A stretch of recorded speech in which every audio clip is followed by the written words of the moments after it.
yeah, we're all kind of stoked with the reception. Like we're just a band trying to write music that we like. Right. So yeah, it's just and we're not really. I don't think any of us are like married to a specific like Genre. style or genre. So we just like I'll pull a little bit from here, here, and here. Yeah. Like Eddie Van Halen said it once, if it sounds good, it is good. So Yeah. I'll run with that. Well, I think my opinion is the best bands are the bands that make music for themselves and don't give a fuck about anything else, Right. you Yeah, know? I mean, kind of what Noel Gallagher or whatever the guy from Oasis. I saw him once. He's like, "Fuck the fans. Yeah. The fans didn't want the Beatles, but they got them. The fans didn't want Jimi Hendrix, but they got him. So fuck the fans." Not quite that arrogant, but yeah, I mean, like Yeah. art is best when it's a reflection of yourself. So if it's a reflection of the outside and what you want people to think of you, it's just it's always it starts off on a foot of corruption. So it just Well, never works out right. and it's always missing something, like it's not authentic. You can tell, like, especially when you see the band perform, like they're not genuine at all. So it's like, Mhm. this fucking sucks. Let's leave. Right? Like I want the like I love it when we're on stage or we're in rehearsal and we start playing and I forget about everything else. I don't even like remember where I'm at. I'm just in this moment. My eyes are closed. Everything's going. And unless you're doing it for yourself, you never get to those states. And when you see bands that get into that, I mean, a lot of the reviews liken us to Yob, but that's the whole thing. You can tell when a band is like looking for attention and they're out there trying to Yeah. engage in the audience, or when they're just sitting back in the pocket and you're all in this one, just this one moment. So Yeah. yeah, that's and that's kind of our litmus test too. Like when we're doing rehearsals and writing stuff, um, if we don't get to that state, I always have a thing like if I can't nod my head to it, then why should anyone else like it? What, just because it's mine? Right. No.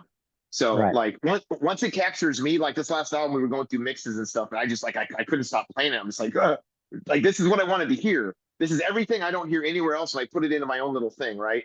Yeah. So and other people responded to it, so it's just humbling. But yeah, it's completely for us. And now that we're finally at a point where we like got a record label and we can put it out to more people and it's getting the attention, the fact that other people are liking it and enjoying it, like that, like I could sell a million records, not make a single dollar, but just know that I put something out there that people enjoy. Yeah. So Well, I think that's the biggest thing, because it's like when it is a reflection of you, when people enjoy it, it's like this validation that's like, okay, I'm not like this complete piece of shit that's like out in left field. yeah. Um, Yeah, I mean, and it's humbling. It does. I've got a lot of imposter syndrome, I guess you could say. Like, like people are saying, "Oh, it's awesome parts." I'm like, really? Me? But then, Yeah. yeah, it does make you sit back and there is. I can't lie. There is a little bit of an ego boost knowing that, or just I guess assurance, right? That I'm not barking up the wrong tree. I'm not wasting my time. I'm doing something that's being received. So any good artist or anybody that ever wants to achieve always has those self-doubts. So those moments of validation are definitely fuel that keeps that motor going until I get into a spot where I don't think I'm good enough again. So yeah. Yeah. Yeah. So it's part of growth. So yeah, it does help refuel the tanks and go, okay, I think we're on to something here. Let's keep going down. Like the universe is saying yes. Yeah. Well, what's the saying? Success leaves clues, right? Like, Mhm. so it's funny, and I don't think it matters like how big the band is. I think there's always a bit of that imposter syndrome that everyone feels, you Mhm. know, like, um, who I guess James Hetfield. I'm a big I love Metallica, but I know like James Hetfield prior to going out on stage, even now, he freaks the fuck out, dude. Anxiety through the roof, like. Then Yeah, he because gets. there's always that moment, like the minute I make a mistake, everyone's going to call me out as a fraud. They're going to figure me out, and then I'm going to be Yeah. done for, and it's all gone. Yeah. Right. So if I don't like, there's this mentality of not if I go out there and nail it, but as long as I go out there and I keep faking it right, I'll, like there's this mindset of like, I didn't go out there and kill it. It's I fooled them. They still think Yeah. I'm good. Yeah. So yeah, there's definitely some interesting psychology that goes on, and there's so many different people that have so many different mindsets when they get up there. So yeah, it's been For a wild sure. trip, but yeah, it's it's definitely something people don't think about when they get into a band and they're like, oh, it's going to be playing music and selling tickets, but then you got to deal with all this other stuff and the business side of it, and then the anxiety of, not only just going up on stage, but getting stuff ready and merchandise and touring. Like, there's so much more that goes about it. Like, if you're not ready to be a small business owner, being in a band is going to be a rough life. Oh yeah, especially at this level, right? Like when you're just starting out, like it's I don't think a lot of people understand when they get into a band what, what that really fucking looks like. It's hustle all the time. From the time Mhm. you wake up till the time you go to sleep, if you happen to fucking sleep today, you know?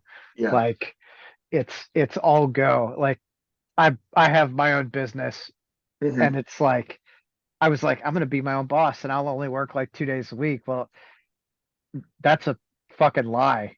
Like I work 24 hours a day, 7 days a fucking week. Right. It's like having a child. Like, you're responsible for this, and the minute that you neglect it, it's dead because ain't no one else Yeah. taking care of it. Yep. Yeah. That's the So, fucking truth. Hell yeah. What's up, Dylan? What's up? Can you guys hear me? oh, there we go. Yes. Oh, damn. I guess I don't need my Popping up. headphones. Look at that.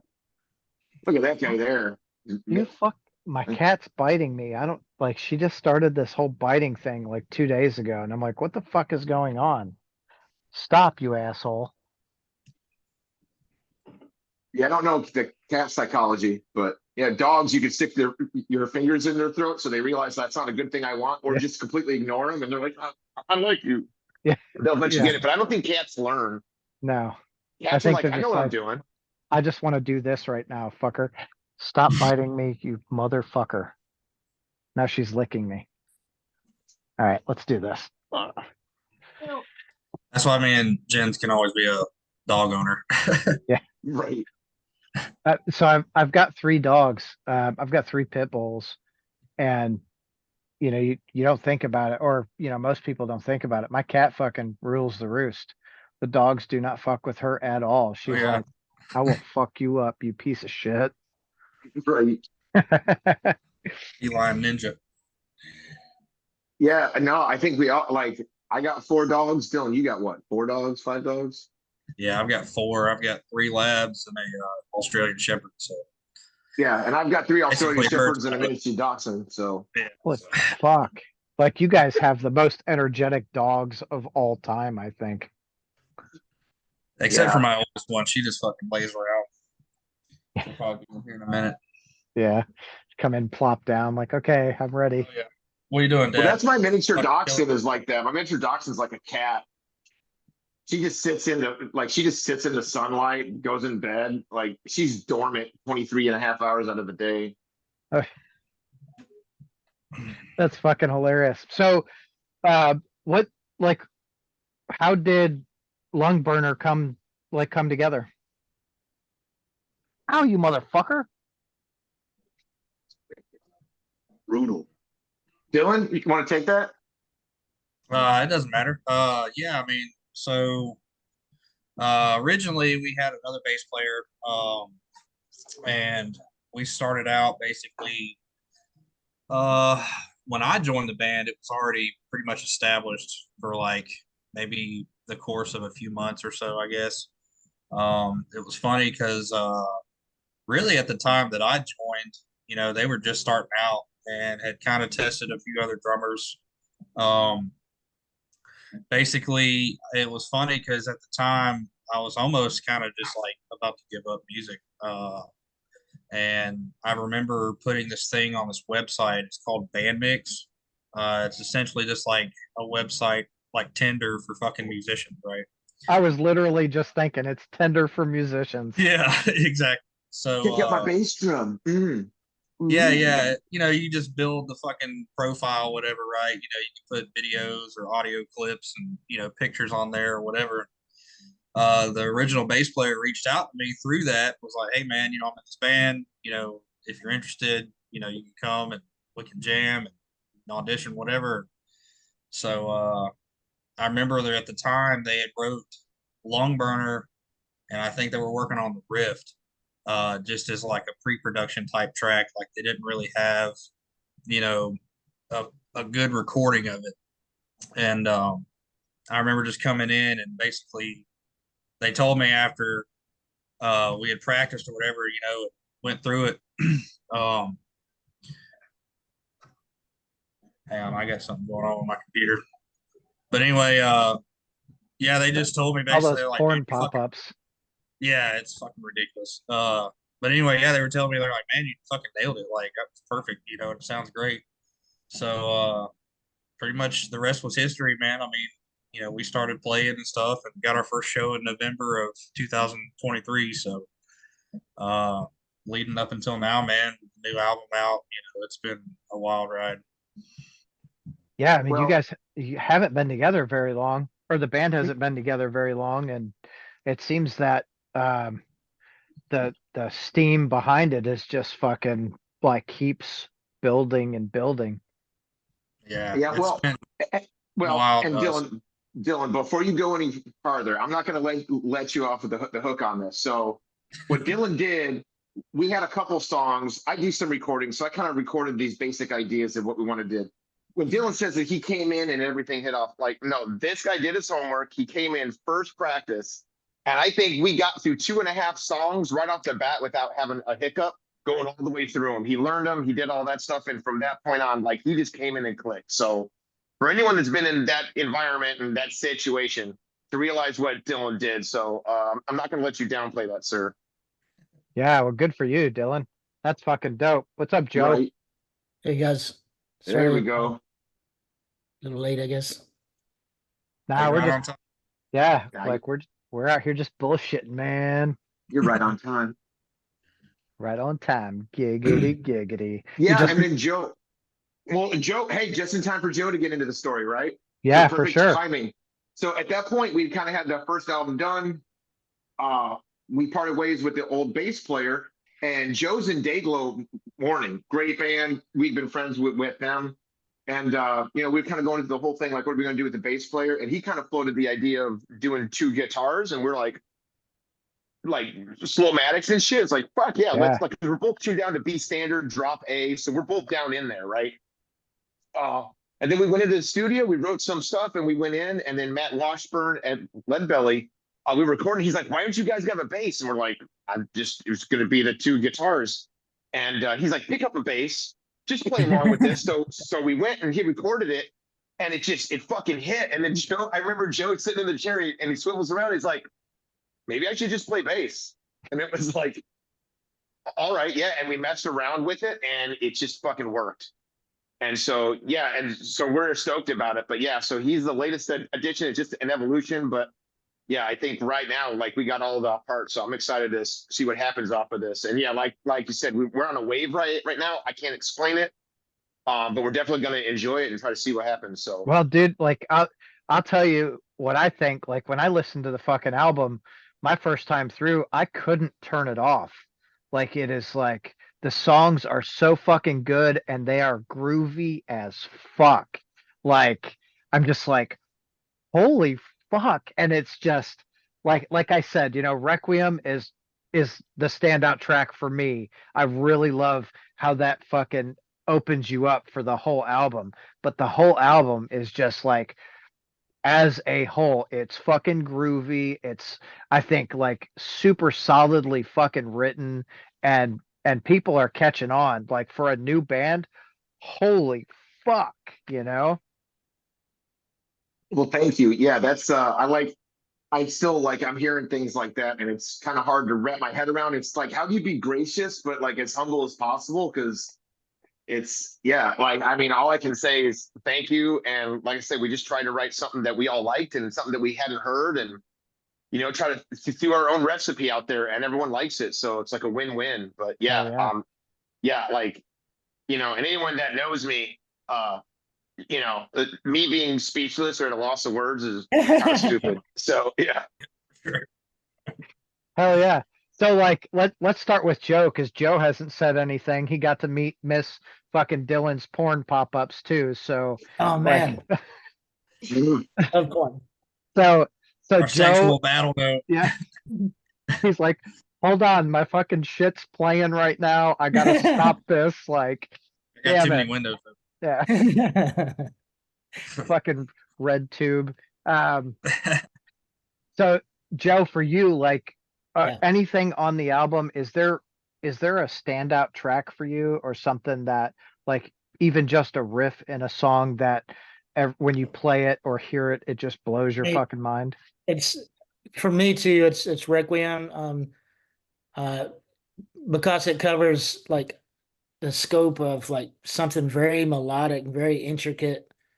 Uh, even though it's heavy, Yeah, until it gets to like some of the breakdown parts, and then it gets really fucking heavy, right? So I like how it can flow, how it flows in and out of something very melodic and intricate in terms of the songwriting, and the chord progressions, and then all of a sudden just we want to punch you right in the fucking face, boom. Yeah, right after. So yeah, that's and it does that through the whole album. So Jens and Dylan did a fucking great job, of course, writing it. Or the results are speaking for themselves. And coming in and learning this stuff, from playing what I do, which is kind of more old school. When I say old school, I mean like Sabbathy and even Iron Maidenish. Even it's kind of like groovy, really riffy stuff to yeah. what Jens does. With his chord progressions and his songwriting. The arrangements are just much more complex than what I do, to be honest. And so it's been fun and challenging, to try to catch up to speed. Now I'm learning how to play bass and buying bass gear and doing all that at the same time. There's yeah, there's some challenges there, but I'm catching up. So you don't. So hold on. You don't play bass. You just came in and fucking did it. Yeah, yeah. But it's fine. It's a four This string is guitar, right? this is the most rock and roll thing I've ever fucking heard. Like, It's a four-string guitar, and yeah. I already play with really heavy gauge strings anyway, and I'm tuned down to A typically, so it's everything that I do is kind of doomy and heavy and percussive anyway. So, um, but it is a departure from some of the riffy runs and stuff that I'm used to doing. So it's been a nice change of pace actually. Yeah, but damn it, that shit's expensive. Going to pick up a bass and fucking Tell me bass about it. cabs, and you're like, what the fuck? Like, Well, fortunately, I had all the cabs and stuff. uh, I have looked around bass in the past, and I have some big ass amps already. So I did buy a new amp specifically for this Dark Glass 900, but I'm going to also run it in parallel with like a 200 watt, either Thunderbird or a custom Blackhawk amp. Well, we have the gear. yeah. It's uh, Look, we have Joe has lots. a cabinet that's so big. Yeah, he That's it can't right even get out there. of his house. It's gonna come with the house. That's one cabinet. Yeah. dude, uh, I swear to God, I saw a meme the other day that was like, uh, bass players in a doom band, and there was this fucking giant cabinet, dude, that was like bigger than a house that they're trying to like tote along, and I'm like, yeah, that It takes a man to move that cab. It's like 200 pounds. It's got a takes a 4x12 section in the top and a 215 in the bottom. It's all one big cab, and yeah, you have to be a man to move that one. takes a couple of men to move that motherfucker. You're like, I want to play tonight. I Preferably. don't want to be fucking herniated. Like, come and help me, Dude, please. that's just gonna be the running joke. Like between drummers and bass players, we have the heaviest fucking most gear. So it just between me and fucking Joe, it's like, yeah, we got enough. Then you add Jens on top of it, like, god damn. Yeah. People aren't ready to see what we're gonna bring to the fucking stage. Like it's just crazy. So, speaking of the stage, what does you guys playing out look like? Are you planning on doing like any weekend runs or touring for week or a couple of weeks or month or anything like that here in the near future? And do you want to take that? Yeah, so we've got a small run, like a very small run, next weekend actually. So everyone that's out there, hey, so October 4th, we're gonna be in Atlanta. That's our hometown. So Bong Wizards coming to town with Stone Nomads, and we're playing a show with them up at Blackstrap in Gainesville. And then that's Sunday, we're going down to Tampa Bay for the Deviant Libations, the Tampa Doom and Gloom Fest. So we're playing there on Sunday along with Bong Wizard. So we're kind of like tagging on to the second half of their Southern Hospitality tour. So that's what we're doing now. After that, I'm actually working out in Dallas. Like I told you, the rest of the band's back in Atlanta. So I've got a couple of months before I get back there. So once we do there, I think we're gonna kind of wait for the holidays, get everything tight. Like Joe said, he's just coming on board. We got a couple of other things in the background that we're working on, so that when we go out next spring and start to play, I think we're gonna bring something that most people are gonna definitely want to see and remember. But yeah, Hell yeah. so that's all we have now. Well, I've got to figure out a way to get you guys up here because this is a show that I have got to fucking see. Where is it Yeah. there? So I live in Louisville, so I'm not even that far Okay. from you guys. Okay. Yeah, no, and that's something that we thought about too. Is we got some connections out on the East Coast with Steve Reese and Does It Doom. And we kind of want to do that little loop from Nashville up to Kentucky, around to the East Coast, and come back around. Just kind of do like a shorter little run. So yeah, no, Yeah. that's yeah, but that's all going to be in the works for next year. So yeah, we got to get up to speed on our live set and all that stuff. Continuing to writing, so we might have an album ready by next spring too. It's like And fucking then just go, nonstop music. Like what? hey, I love the it. band, the business of a band is to write music. We could spend every weekend playing shows and busting our ass doing that and having no energy, or write more music. So that's kind of what we want to do. And the music is the product. The live shows are the special things. So Fuck yeah. yeah. So, but no, like we definitely want to next year we want to go through our paces and get some miles on our belt. Right now it's all prep. So we've got that run next weekend. And then we're going to take a little bit of time off, still be writing and all that stuff. So beginning of next year, that's when we're going to hit it. So just keep an eye on Hell it. yeah. I'm down. All right. Yeah. And if so, anyone has some suggestions, let us know. yeah, please. Bring them to your fucking town. So I guess the next thing is like, so you guys released Natura Duale, is that how it's said? Natura Duale. Yeah. It's Italian. Okay. Yeah. Yeah. Anything I try to speak that's not English, even my English is pretty fucked up. So whatever. It basically just translates to dual nature. That's what it is in English. Okay, I'm just gonna call it dual nature then, because Yeah. I don't want to keep butchering it too bad. So what kind of physical copies do you guys have out of the album? Right now we're working with the record label. We're doing a print of discs and cassettes. Once we kind of get a reception off of that, I think the LPs and some vinyl is going to be looking at next year in the spring.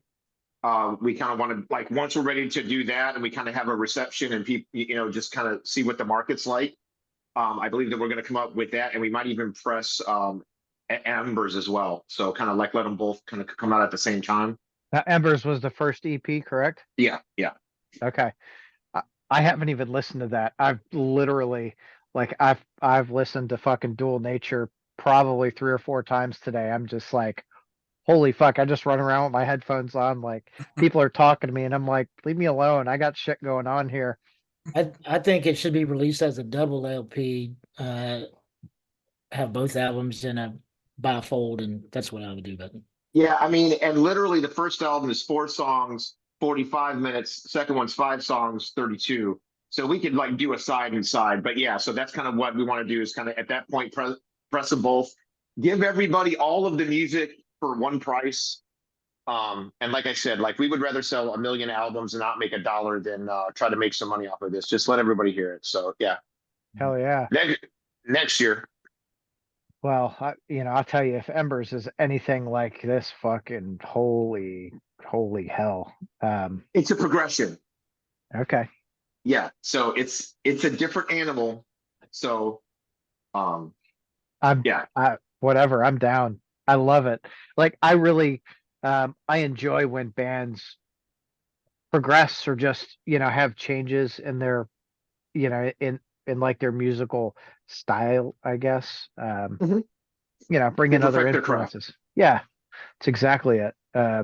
It shows that they're trying and not just getting stuck in that I don't want to call it an AC/DC rut, but like you don't play the same song over and over and over again You can be forever. productive without being creative.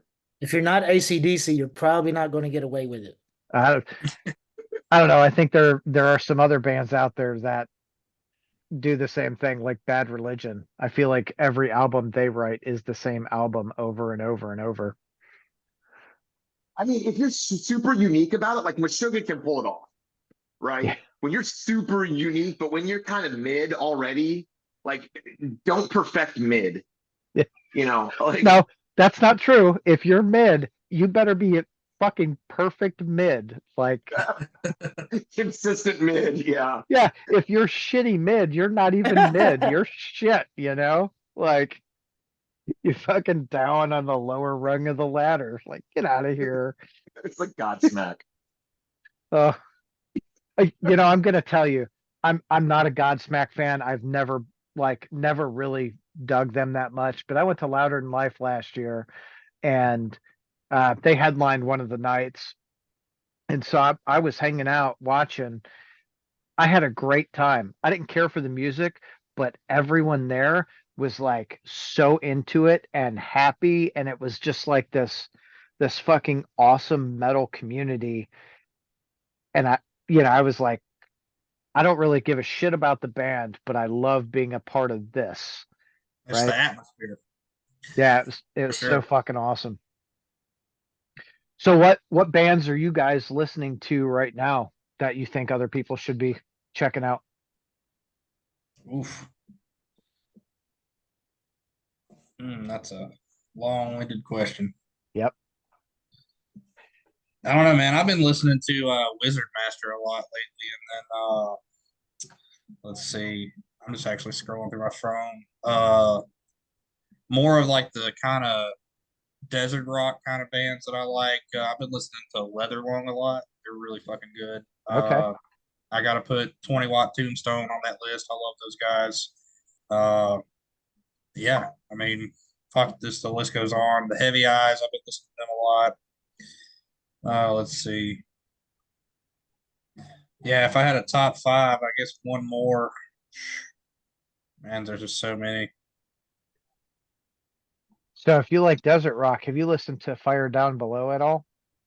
No, I haven't. Fuck. They're out of Belgium, dude, and like they are fucking good. I'm gonna write that down. Yeah. Fire down below. Yeah. Yeah, those dudes. I was listening to this band out of Cincinnati called Blessed Black, and Fire Down Below just happened to be like on the Spotify like sounds like, and they don't really sound like it, but I was like, holy fuck, they're good. Like so much so I went and bought every fucking album they had. As the kids say, bet. Y'all That check them out. Yeah. For me, right now, kind of three bands are kind of in my playlist. Um, Thy Art is Murder, uh, Alice in Chains, and Slowmatics. Each one of them kind of a completely different thing, but yeah, like I think those are like my most played for the okay. past couple of months. I mean, realistically, like with the album, I kind of shut everything else out and kind of like focus on that. So all the way up till a couple of weeks ago, like that was kind of like my focus. But since coming out of my hibernation, those have been the big three. So What's your like favorite AIC album? the second one, I'm so horrible. I'm a bad fan, but the one with the three-legged dog, like Oh yeah. I think that's their self-titled, right? Oh, I'm gonna get so much fucking heat for this, but I don't care. Yes you Um, are. yeah, that's perfectly fine. At least I lived through the period, right? I can at least say that I was an OG. I remember when it first happened, right? I So remember when. oh, their community. Yeah, so like no, I think that album's kind of like their perfection. There's other moments that like are really great songs, but I think as a whole album, like outside of Dirt, like that one's it. Yeah. So that kind of just took Dirt and kind of knowing what was going on at that time and knowing all the issues Lane was going through and the heroin and knowing like that whole scene and what like that album, like hearing some of the, like the song God Am, like when you listen to it, it's like listening to somebody sing their suicide note. So like Yeah. it's got a lot of weight to it. Yeah, how fucking, and how crazy is that? Like, um, Lane Staley, they say died on the same day that Kurt died, what, just a few years apart. Just, Yeah. Yeah. I didn't even know that. yeah, Yeah. So there's a lot of weight to that scene that you really had to like be around at the time. Not because you're at a certain age, but just because you know there's a lot of other stuff that was going on. yeah, So yeah, and that I'm gonna bring up conspiracies for just a second. There's a new video going around because I love like the '90s grunge scene. I was a huge, still am. I love the shit out of Nirvana. But like Nirvana, I have a hard time listening to now because Kurt's suicide. My little brother, this is the weird part for me. So Kurt died April 5th, 1994. Lane was, I don't remember what year, but was also April 5th. They didn't find him till April 8th. And then 2019, my little brother took his life on April 5th. So I'm like, ah. Hmm. sorry to But hear that, man. Yeah, so yeah, no, that's got to, so that yeah. the conspiracy part is there's a new video out of this dude talking about he was there when Kurt got fucking murdered. He was in the house, and I'm just like, Mhm. I mean that kind of helps alleviate a little bit of it, but holy fuck, like, Oh no, that's been something I've known about for years. That whole thing, like if you realize who Courtney Love was back then and all the garbage that was going oh around, yeah, stuff that was said and like the stuff that you hear that's not necessarily around right now. But like I don't believe he committed suicide. yeah, I don't think so either. But it's before there wasn't anyone that, well, there was one other dude that came out and said he was the one that took Kurt's life, and he ended up dying by he got hit by a train. Damn. Um, yeah, That's normal. yeah, yeah, What a way to go. Didn't see it coming. Really, yeah. a big train. I couldn't hear it either. What the hell?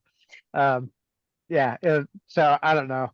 Anyway, all right, back off the conspiracy We shit. wander. A little magic dust here, magic dust there, murder, suicide, whatever. Uh, Right. It's a metal show. You gotta yeah, have a little bit of murder and mystery. that's the truth. That was our horror story. Joe, what about you? What are you listening to right now? Um, I'm all over the place. I'm a big blues guy, so a lot of R.L. Burnside lately. Some rockabilly stuff, Coffin Cats and Crank Daddies and stuff like that. But I'm always listening to Conan, Iron Maiden, Crip Sermon. I love Crip Sermon. Green Lung. I didn't Oh, know they much about Green Lung until I saw them at Desert Fest in London a couple years ago. yeah. Fuck, they put on a good show, and I instantly became a huge fan of those guys. They just And did a little fucking run over here. yeah, no, I missed them. Well, Yeah, they finished like just a couple of days ago, I think.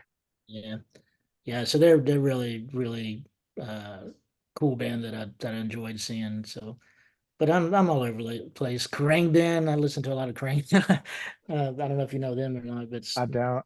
it's totally not what we're doing. It's like the opposite of what we're doing, but it's easy going, like good baseline stuff, and kind of good smoking music. Yeah, All right. Yeah, I hear you. Well, I'll tell you, I just went to Bourbon and Beyond, and the funniest thing, I'm not a Dave Matthews fan. My yeah, wife loves Dave Matthews. And I told her, I said, if you want me to go, this is probably the only like scenario where I would go to a place where he's playing. So we fucking went, and she got there a little later, but I'm hanging out with her friend and one of her friend's friends, and they're like, "Oh, we want to go see this band," and I go watch this band. It's the Red Clay Strays, and abso-fucking-lutely blown away with like their live show. It was so good and on point. Now they're country. Yeah. And the guy singing he looks like a young fucking Elvis, dressed to the nines, the fucking hair, everything. Hmm. Man, I was like, holy fuck, what a good show. I went and bought their fucking record because There you go. like it was a That's great what I show. love to go on. I go to shows all the time. Most of the time, I have no idea, who the bands are, what I'm seeing. And I love those moments when you go see somebody and they blow you away and they're like, these guys are so fucking talented. How are they not, known by Yeah. everybody? It's like, Yeah. I love catching those bands. Hell yeah, me too. That's why I'm like you guys fucking absolutely blew me away with this fucking album. It is so, so fucking good.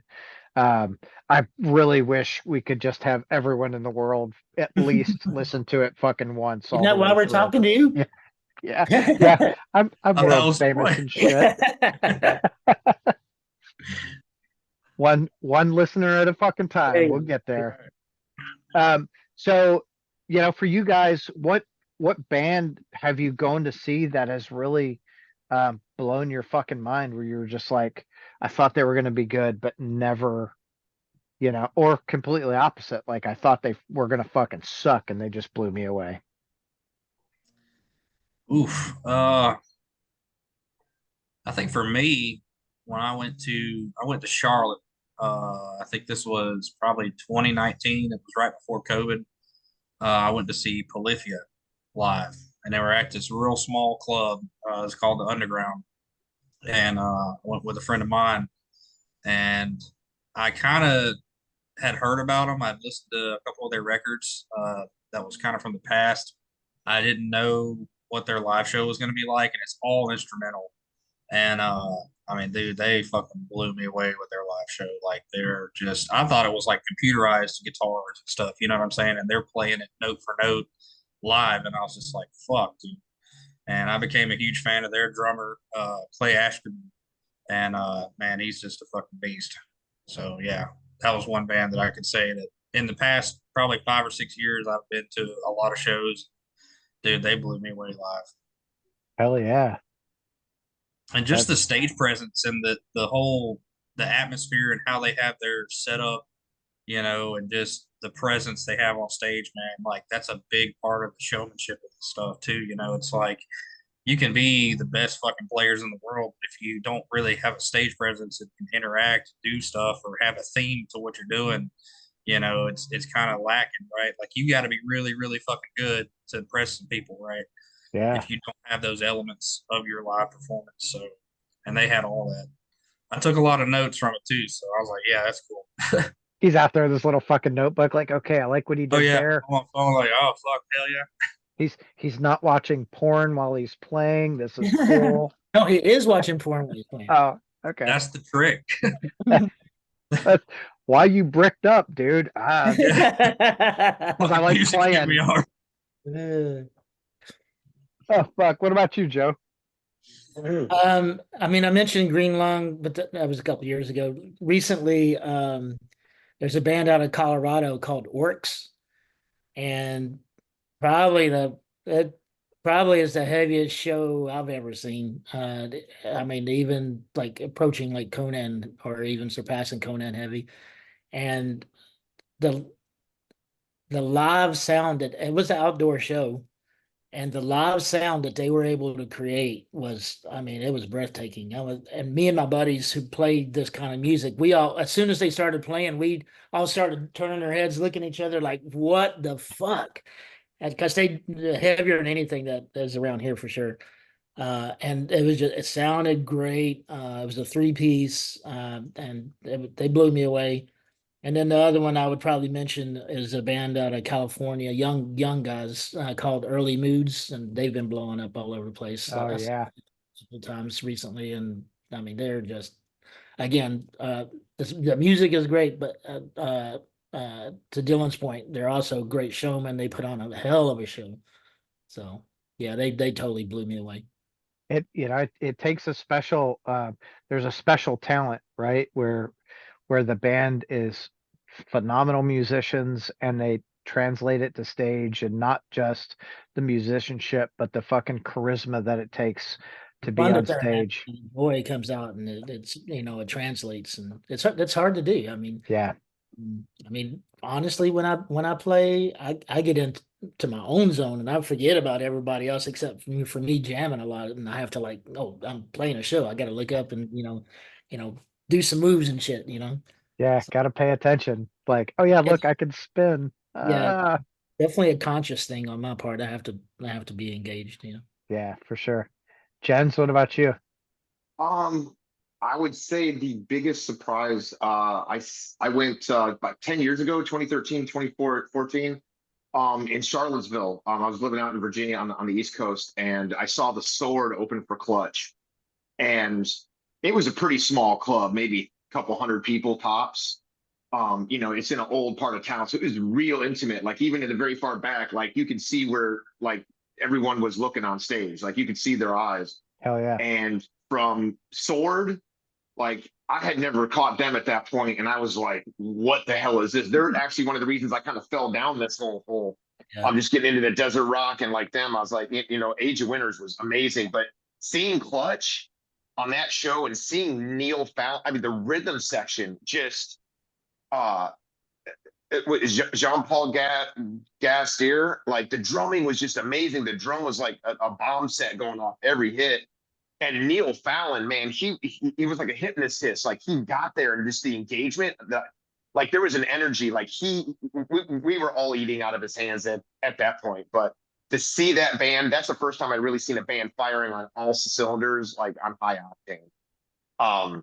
Fuck yeah. So that really like as a musician, I played all my life, but when I saw that, like that's when I was like, yeah, like there's a whole nother level to this shit. And that's the first time I really like felt it. I didn't just see it, but I felt it.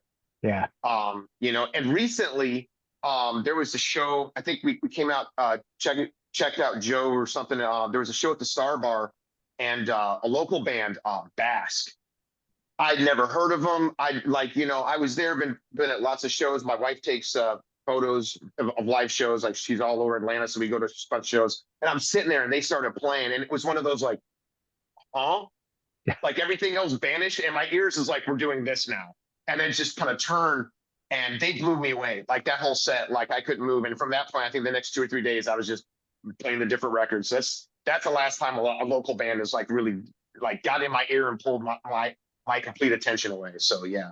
Fuck yeah. I love it when that happens. Like, especially at a local band, like bands at that level, they're real fucking hit and miss. Sometimes they are fantastic, and sometimes you're like, oh my gosh, no offense, but I cannot wait till you guys get off stage and get the fuck out of here. They're the Smoke ones break. that are usually playing 50 fucking minutes. Yeah. They're like, oh, we got 3 more songs, and the guys over there like, your fucking time's out. Get out of here. Like, Right. like fuck. Start tripping breakers. Sorry. Yeah. Power's out. Shit, your show's over. Oh, the PA broke. So if any band, is there any band out there that you guys would love to go fucking hit the road with? High on Fire, I think, is the loudest show I've ever fucking been to. My ears are still fucking ringing from, I guess I saw them 3 or 4 weeks ago, and I'm just like, oh. Yeah, I think the loudest show I ever saw, back in, God, I don't know, 10, 15 years ago, I saw Meshuggah at someplace in West Hollywood. I forget the name of it, but it was a smaller club, and at that point they were playing directly into the PA, so the PA was the amps. It was so like there's no microphones, or like you have a certain volume constraint you have with that. So no, they're straight through the PA, and it was just like, it was like getting punched by a horse every hit. It was just Wasn't a whiskey, was it? No, it was in West Hollywood. It was right down the street from the Rainbow Room. So The whiskey's like right there. the Key Club. The Key Oh, Club. okay. Yeah. So afterwards, like there's so many people that came out. Stephen Carpenter from Deftones. Like there was a bunch of fucking people. Everyone's like, we got to go down to the Rainbow Room and check out Lemmy, because that's where he used to hang out. So Yeah. Yeah, no, that was a great scene, but that was probably, yeah, like that show hurt. You felt it the next day. It was like going to the gym. You're just like, what do I hurt? Yeah. I've only seen Meshuggah once, and I saw him at Louder Than Life, and um, I don't think it was as loud as it could have been because it was an outside venue. Yeah. It was loud and fucking fantastic. Um, but again, it was outside, so everything was just like, oh, okay, this is cool. The air doesn't hit the same way. Yeah. No, it's not bouncing off the walls and coming right back at you, and you're like, The room doesn't act like a speaker box and just kind of like pulse. Yeah. just yeah, for sure. Okay, so we left off at High on Fire. Is there anyone else out there that you guys want to go take on the road or go on the road with? Yeah, so I think as you were saying, Yob. Oh yeah, Yeah, just I mean, like Joe was saying, he saw him, and it's just that like I want to play with them just to experience it, to see what goes into the setup, and just be there while they play. And the only reason I want to play with them is so I can stand at the side of the stage and watch that stuff like right there. I mean, from what listening to them at certain times, they're like a religious experience. So I want to go to the altar. yeah. So That's how I explain live shows, is it's my church. mhm. People are like, you go to church? I'm like, I go to church multiple times a week, bro. Like, Exactly. sometimes it's fucking great and sometimes it fucking sucks. They're Right. like, you go to church? I'm like, yeah, it's usually like 3 or 4 guys on stage. Everyone's got an instrument and someone's singing. Like, that's my church. Oh, I think Lemmy said something like that once. Like, I don't talk politics. Politics is bullshit. The only true religion is music. yeah, Yeah. it's the fucking truth. I'm doing a new battle vest and I just got a fucking Motorhead rocker, like top rocker, and I'm like, Oh, yeah. I'm excited. My wife's like, really? I'm like, yeah, what the you're shut up. I'm not putting Dave Matthews on there. No. Okay. So, are there any thresholds that you guys want to hit with the latest album? I mean, for me, we already did. Like, people liked it and reviewed it. I'm we're like, past okay, that that's point. like, I was talking to someone. I went to Ripple Fest last weekend. Shadow of Jupiter, Colin, and all them with Clean and Sober Stoner. Yeah. Went up there. The Heavy Underground report. And like it, I don't know. I can't even explain it. I'll just pass it at this point. I've got to gather my thoughts. Zone. Okay. Yeah, I could. Yeah, that was a brain fart. I lost myself halfway through that shit. Like, no, I don't. I don't have an idea. Yeah, yeah. Um, Threshold. it's no, it's. I don't know. I don't know what it is. Like, I'm wandering down the path. Like, I have no idea where we're at. Never expected to be here. Do I want more? Yeah, I do, but I don't know how to put it in words. 'Cause I don't even know what it looks like past here. Sure. I just like never thought about it. So Okay. Hey, yeah, like that's a fair fucking answer, though. You know what I mean? Like, you're like, yeah, I mean, sorry, I sound fucking stupid trying to put it out and fucking buffering and shit, but like, yeah, I don't. I Yeah, will Yeah, say, go ahead, Joe. because of the reaction that's happened with it, this is not the first time we've actually talked about it, which is pretty fucking cool. Because I've been playing, in a local band for a long time with, some degree of success, but we've never talked about doing anything other than what we were doing. And right now, people are asking us, "Or what? How far are we going to take this thing?" And that it's an honest and worthy question right now, considering the accolades that this album is generating. So yeah. it'd be cool having the discussion, and getting asked that question, because it's a first for me. right now there's expectations. We were doing it because it was cool, and now people are like, "Hey, what's next?" They're like, I don't know. We're still gonna. You just We were still just do gonna it. keep doing that thing we were doing. Like, there's a next. What's next? Threshold. Yeah, I think the thing about it is, like, as musicians, you you really make music for yourself, right? Like we set out to make the music we wanted to make and do this, and really kind of didn't have any expectation. We just, when the album dropped and we started getting all these things happen, like, when I got people listening to our music from fucking different countries and shit, like, dude, I never, I just wanted to feel good about it in my own perspective, right? Like, did I do a good enough performance? Like, did I do it the best? I gave it 100%, all that kind of stuff, right? And, with all that happening, it kind of just put it in perspective. Like, I'm already looking at the next project, right? Like, what is next, musically for us?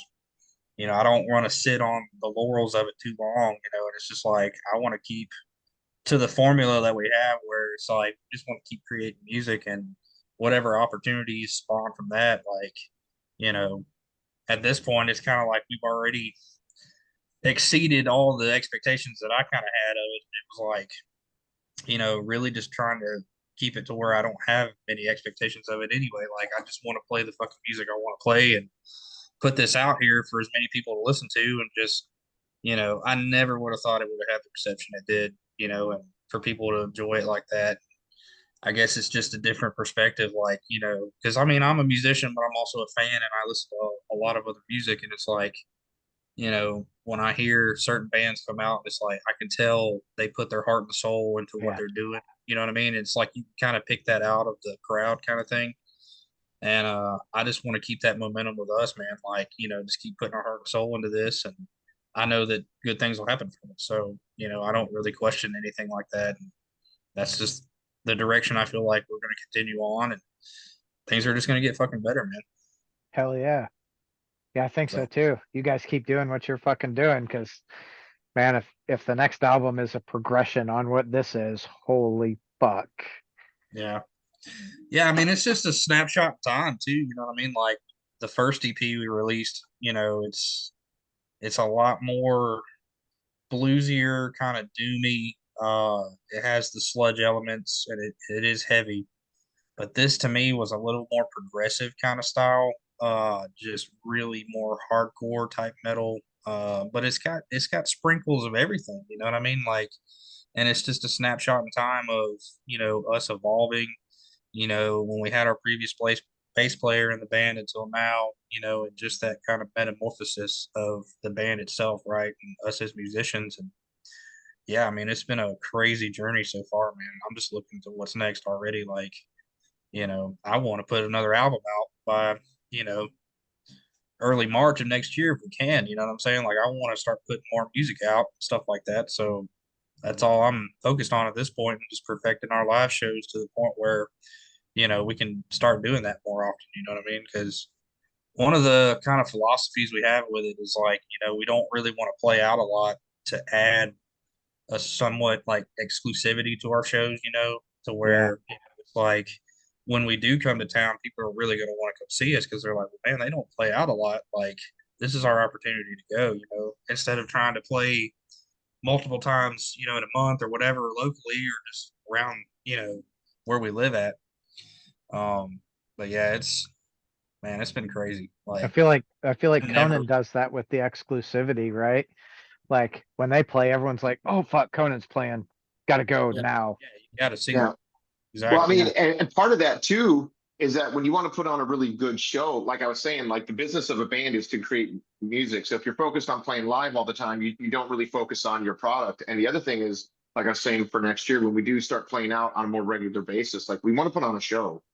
And that's not something you can put on all the time. And, like there's, like Joe said, like we've got man cabinets. So we've got a lot of man gear to haul around. So part of that is for some exclusivity and give some play the right shows at the right places and give people something to come and see. So we would rather go with quality over quantity, Hell yeah. but and save our backs a little bit because we're all old. I was gonna So say you want quality over quantity and to not get a fucking hernia loading in and or out, man can. Yeah. With my Like that. man cab Like that it. weighs more than me, motherfucker. It does Yeah, weigh more. we're not at the level yet of having roadies and people fucking set our shit up for us. Yeah, even those guys are gonna be like, "Fuck you, I'm not carrying What that the thing." fuck? My, Yeah, you have to pay me fucking double time to do this shit. Right. my Start favorite pulling a time, union card. Like, nope. my favorite time as a musician was when we were playing a bunch of shows, and I had hurt my knee. It had popped out, and anyway, I couldn't haul my gear, so I actually hired a guy to haul my gear for me, and I mean, it was something silly like $40 and some beer or something like that. Oh my God, it was so great to just show up, and have everything set up, and I just plug in and tune and go. I was like, oh my God, this is the life. This is the life. Yeah, you're like, I'm gonna get a second job just so I can afford a fucking roadie when we play. For All any right. entrepreneurs out there, open a small business like household movers. There you Open up a go. little business of people that are willing to go and roadie for people for a reasonable price. You open that in any major market, you're going to make a killing. For And real. we'll even take a percentage of it. Yeah, Yeah. go ahead and do that. Like, I want 10% of the business. Don't Yeah. fucking fool yourself. Business idea. Don't waste this. Yeah. Oh shit. All right, guys. We're getting close on time, so I'm gonna say thank you. I greatly appreciate you guys coming and hanging out and chatting with me. I've had a lot of fun, even if it did fucking hiccup there in the middle for a second. No worries. It's all good, man. Super excited to hear what you guys have coming next. I know you're not there yet, but Jesus Christ, like I think you guys got something special, and I think a lot of people fucking are really gonna be like just blown away by it. I appreciate that. Thank you. Yeah, thanks. Hell yeah. All right. Yeah, go check out Embers, man. I am. I'm not right Definitely. now because I got another interview, but I'll probably listen to Embers get a chance. tomorrow. Hell yeah. Yeah. Well, have a great night, guys. You too, All right. bud. All right. Thanks for Thanks. having me. Thank you. See ya.